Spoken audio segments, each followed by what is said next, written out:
This is an update on Manipur, where fresh violence was reported on Saturday. The incident occurred in Langol in Imphal. A house was burnt down by unidentified miscreants. The house was empty. The mob vandalized and burnt the house located at the Langol foothills near Shija Hospital. Subsequently, the RAF intervened and dispersed the mob with tear gas.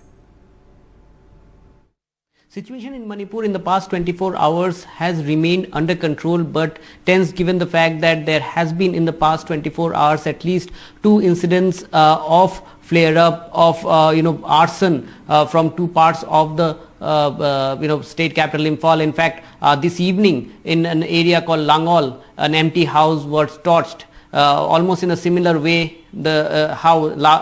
yesterday evening another empty house was torched in another part of Imphal. In fact, the rapid action force reached the place and dispersed the mob. In fact, in the last 24 hours there have been several times when the mob tried to build up, but the central forces have been able to disperse them. Mostly at night, the mob is coming out when curfew is on and trying to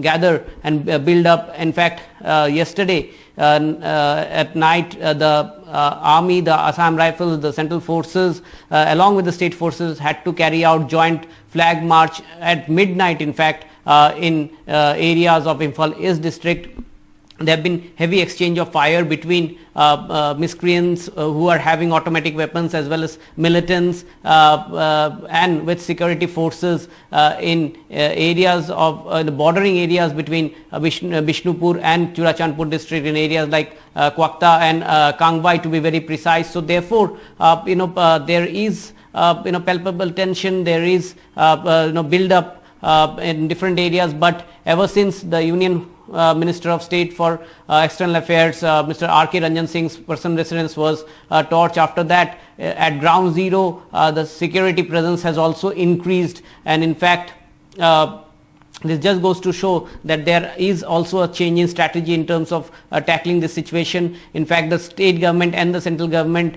is trying to build up a process, a peace process, a peace negotiation through the peace committee headed by the governor. But it seems that that would also take a bit of more time, given the fact that in the past 1.5 months, Manipur has been shimmering with sporadic incidents happening and incidents of arson as well as gun battle still being reported throughout this week, and also loss of life has taken place this week.